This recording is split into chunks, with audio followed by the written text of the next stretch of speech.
Hey everyone, thank you for stopping by Living to Do's review of Ghost, the final season, season 4, episode 8, called Higher Calling. Before I get started with the review, please like the video and subscribe to the channel. I would really appreciate it, and I thank you in advance. So let's get started. First, I want to mention, did you guys know that the girl that plays Noma in Ghost, in real life, she's married to the guy that plays Uncle Phil in Bel Air? I didn't know that till last week. Huh. Interesting. And I like Uncle Phil a lot. Noma, I don't like her. But anyway, he's a good catch. He's a good guy. At least he plays a great character. He portrays a great character. Let's just get started with this review. The first scene is Carter. He's in church lighting candles for Felicia, his colleague, and he's telling the group. We see him at the station where he's telling the department, the team, about her death and that it was caused by a car accident. I just found that weird. So I don't know how they're going to explain that. Her smashed skull that Diana did with that frying pan. They're not going to say nothing about that. Nico, one of her partners, maybe it was her partner, but definitely a teammate, he questions her cause of death. He's not buying that she died in a car accident. Carter's telling him the reports are true. Sometimes, it just is what it is. And you could just see Nico looking back at him like, I don't believe you, man. Well, anyway, so next we see Drew. Drew has a new job that Carter gave him. He's managing Fight Club business, the money and all. So he's doing this because Zion's dead. So that was what Zion did, and he worked for Carter. So that's Drew's new business. I think he's liking this because it gives him responsibility. I don't know what his angle is, but he's taken to his job. Nico and Carter take him to meet the new crew, and Drew's wearing this red, looks like a Michael Jackson jacket, that Beat It jacket. I was like, I didn't like it. It just seemed out of place. Anyway, we also see that Braden's girlfriend, she OD'd. She has sickle cell, and she does drugs.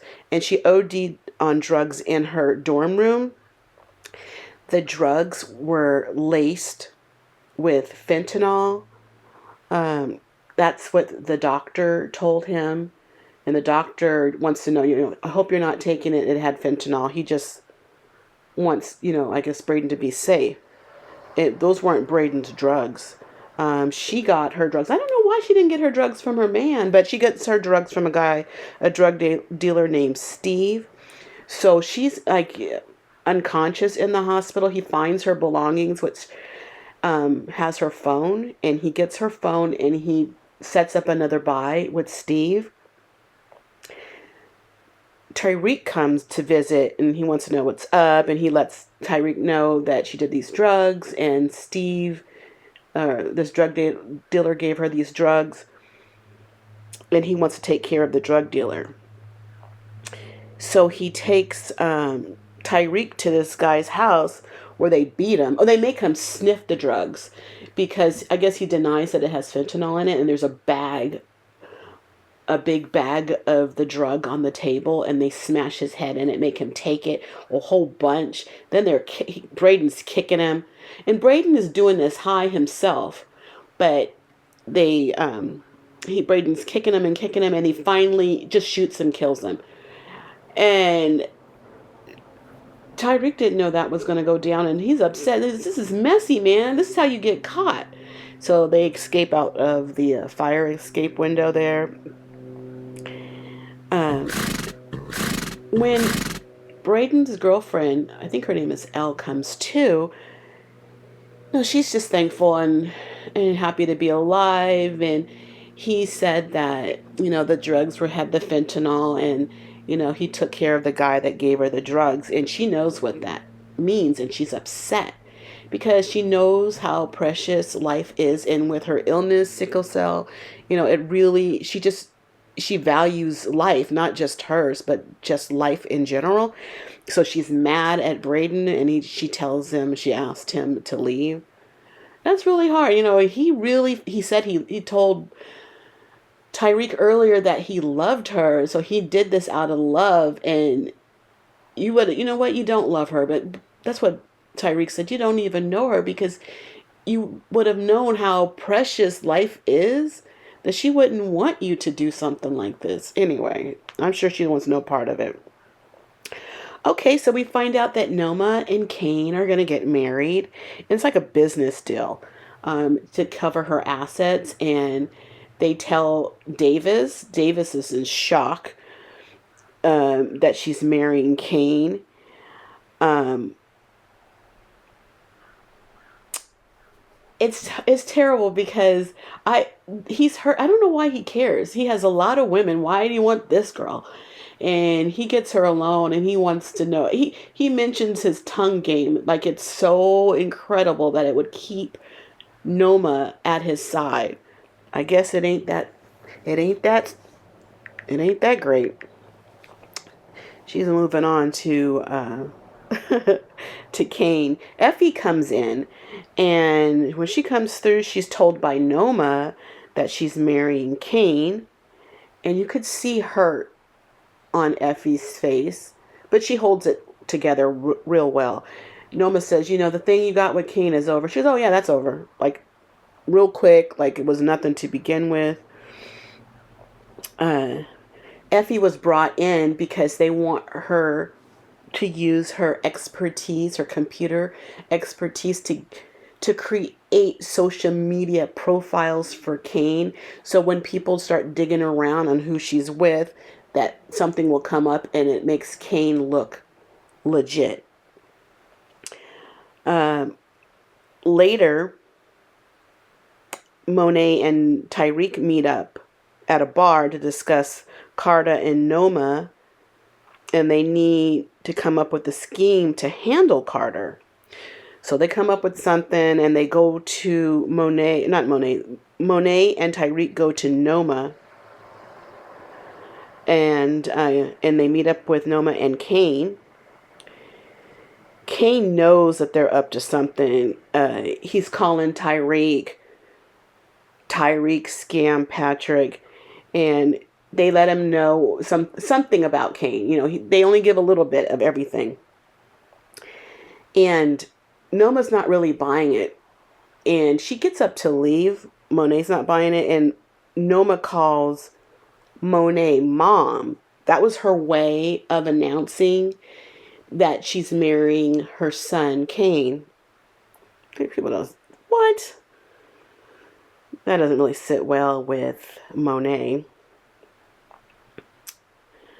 So Davis comes back to Noma and Kane with the prenuptial agreement. That's going to save her assets. She's really looking to buy this company, and they need to have an American owner. So Kane is going to be the face of her American business until she gets her citizenship, which I don't understand. I don't know. Maybe her daughter is not an American citizen. I know she lived in the States. She doesn't have an accent, but I don't know if she's American or not. And he comes up with the prenuptial agreement. Kane always got names for everybody. He calls him fake ass Johnny Cochran. No, Johnny Cocksucker. Oh, he flips him off because they're fighting for the same woman in a way. I don't know what they're fighting for. Get in good with her, but you both don't need to be sleeping. Neither one of them need to be sleeping with her.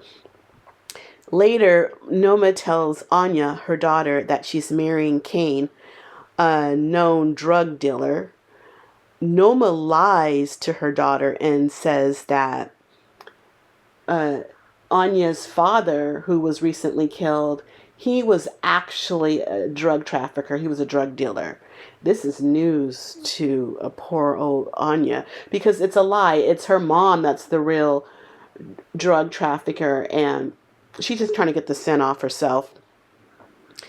And I was just thinking, what if Anya's, and I thought this before, if Anya is the daughter of Mecca? That would be really interesting. Well, Anya goes plays her new daddy a visit at his penthouse. Funny. Her new big daddy Kane goes to his penthouse, which was Mecca's penthouse that he's allowed to stay in. And so Anya has questions how Kane got the penthouse, and he's claims that it's his, and I guess he got the money to own it. He even offers her a big wad of cash, and she takes it. And I thought, if you have money, why do you take his dirty money? You don't need his dirty money. You were disgusted to learn your mom was marrying a drug dealer. Why would you take his dirty money? Ugh. It just reminds me, I know Diddy was recently arrested, and it just gives me a feeling of that lifestyle and doing things for money, and just really kind of turned my stomach. Anyway, Tyreek and Monet, they get with Carter, and they tell him that Noma is going to be meeting with this new government official, Sterling Reynolds. Now, Davis had set this up, this guy, a new guy, because the other guy died, that was shot up a couple episodes ago, McAdams, I think it was. So she got a new guy that she can meet with, get in with, and do business with. And so Noma meets with this guy, Reynolds. They have dinner. It's at night. And unbeknownst to Noma, Davis shows up to the meeting. And then Noma starts looking around because she's realizing that people are looking at her, and she knows that that's she's under surveillance with this meeting, and she knows that the feds, or not the feds, but law enforcement's after her because Carter is actually in a van listening in on the meeting that he was told about. All this stuff is happening. And so when she notices that the people are listening and with listening devices and knows it's a setup, she abruptly leaves with Davis. She leaves Reynolds at the table. And Davis is there, but Carter is listening in, and he can't understand why Davis is there.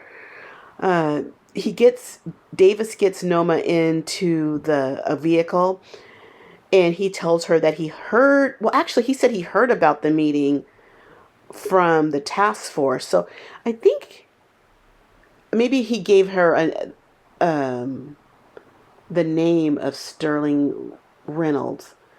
But anyway, I guess he didn't know the actual meetup. I guess maybe just he just gave her a name earlier.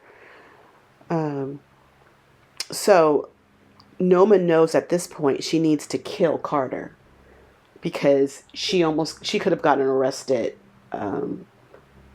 making a deal like this, So what happens is Nico meets with Noma, and for $50,000, that's just for the meetup. They make a deal.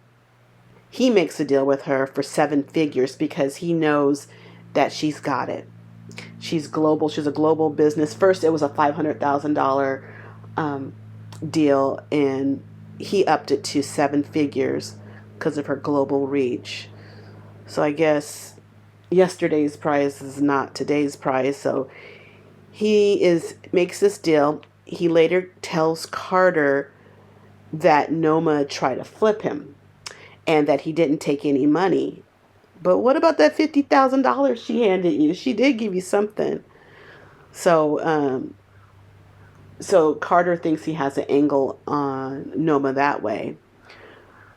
But Noma meets up with Carter at night. Noma tells Carter that Tariq and Monet told her that he was after her. So she's trying to make a deal with Carter. She's asking him to come work for her. So who's playing who here? This is the part that got kind of interesting to me.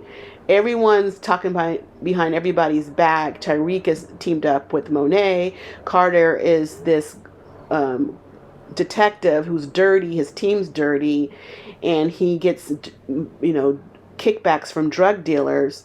Nico's really lying to Carter because he did take $50,000 from Noma when he said he didn't. He doesn't believe Carter when he says how the dead cop Felicia, how she really died. It's really interesting how this is all gonna. We only got 2 more episodes, so I think episode 9 is gonna be probably a really good episode. I thought this episode was good, but I think the blowout and everything is gonna be episode 9. I don't know, and maybe the aftermath in episode 10. It's my guess. Okay, so a couple more things did happen in this episode. We meet Effie's mom. She comes onto campus looking for money, and Effie's mom is played by the Sopranos actress. Was a star. I think she was Andrea in the TV series. Her name was Drea De Matteo, and her mom does look like a drug addict, and she's there asking her daughter for money. She's asking her daughter for money, but her ex-boyfriend, I guess she broke up with, Richard, was the man who molested Effie, which probably made one of the main reasons why Effie's so hardened. She doesn't let up. She told her mom, she can't stand her mom because her mom didn't have her back. Your daughter's being molested and you're not really doing anything about it. So Effie tells her mom, if you were on fire, she said she wouldn't pee on her to put the fire out. And she walks away from her mom. And her mom's saying something, you're so hard and you can't, no one's ever going to love you because of the way you are. But if that's the kind of love you are offering, keep it. Okay, and one scene that happened that I thought was kind of sweet is when Diana, I don't know if you call it sweet, but Diana went to the school to watch the little boy, the dead cop Felicia's son. He was in school and she's just hanging out watching him. She feels really bad that she made him an orphan.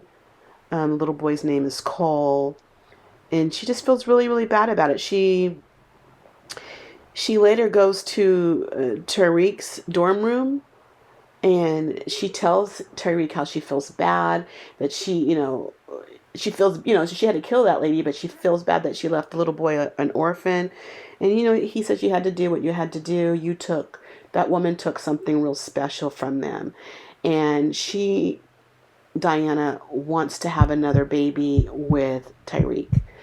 So she starts, they start kissing and everything, and she wants to have this baby, but he goes for a condom, and she's not having it. She wants to have a baby, so she gets up and she's mad and she leaves. It was just really, really, really sad. I guess that's maybe a feeling that these girls have, or people that lose a baby like that. And she's young. She wasn't really in a position to have a baby. She's in college. She talks with one of the girls from school who spread her information around that she was pregnant. That how this is kind of common, that when you lose a baby the way you do, a miscarriage anyway, that you want a replacement baby. So she's just filling that void. So that was really, really sad, but that's not in Tariq's best interest. It happened and he was going to deal with it the best way he could, but he's not trying to do that again.